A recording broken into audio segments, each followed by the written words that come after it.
Good afternoon. Today's video broadcast, I want to look at a particularly favorite verse of mine. One of my favorites. I have lots of favorites, though.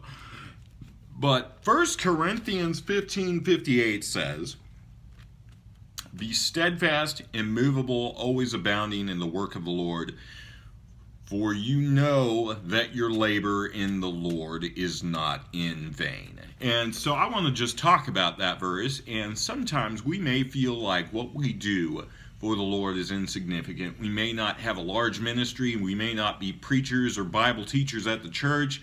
We may not feel like we have much to offer the world around us or the people of God that we live among. But we always have something important to offer when we give it to the Lord. When we invest in His work and purposes, it always matters. Jesus taught in Matthew 10:42, I believe it is, "For whoever even gives a cup of cold water to one of these disciples because they belong to me, they will certainly not lose their reward." And I can think of a personal story in my life of a dear friend of mine, a man I know.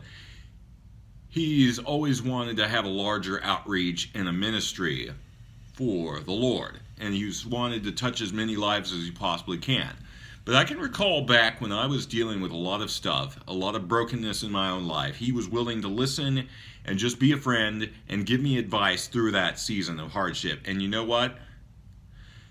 I spent countless numbers of hours through that period of time just talking on the phone with him, and he was just a great listener, and he gave great advice, and he helped motivate me. And eventually I got through that period of hardship in my own life, that season of brokenness, and I actually became more whole as a result. And sometime later, I started doing this international outreach, this work, sharing the Bible online, and I feel like it's been able to touch quite a few lives through that. And I wouldn't have gotten there if it wasn't for his investment. How God used this man in my life to really encourage me and build me up, because we may feel like we're kept in the shadows, and we may feel like God's not doing much with us, but He always is. He always is. And I'm just encouraged when I think about that, to think about, I had to reach out and message him today, thanking him so much. And I'm like, you really made a difference in my life. And if you hadn't done that for me, if you hadn't patiently listened, just been there for me, I wouldn't be in the position I am today, being able to bless anybody else. It's all a work of the Lord, of course. We know that God, it says in Ephesians 2:10, "For we are created in Christ for good works which God has prepared in advance for us to do, that we may walk in them."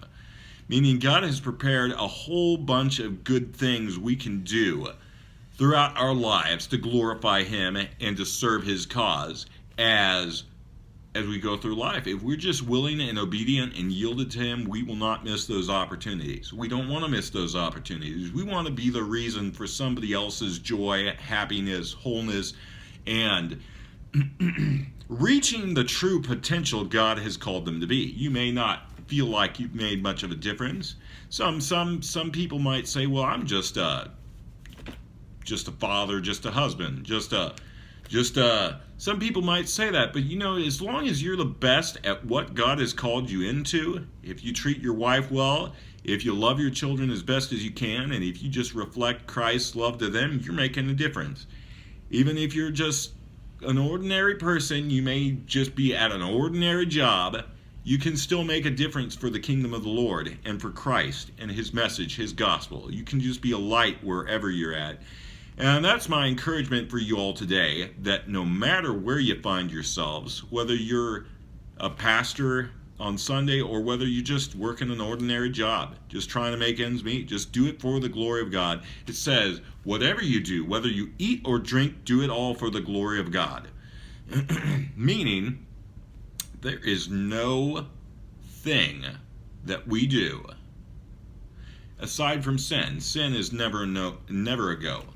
But every simple, ordinary thing we do can become a consecrated thing. Just think about it. When the Lord's presence was revealed to Moses through the burning bush, Moses was on ordinary ground. He was just out in the wilderness someplace. But you know what made all the difference? The presence of God in that area, touching down in that bush, made the ground around him holy. Now, when we invite the Lord into our everyday activity, we, in essence, invite him to bring his power and his presence down to make ordinary ground into holy ground. Just think of how amazing that is, that God can just breathe into any normal, ordinary situation, life, and make things bloom around us. And that's the beauty of the gospel, is the transforming work of Jesus Christ. That's the beauty of our faith, that no matter where we are or where we live, God can use each and every one of us. I hope you found this message encouraging. God bless.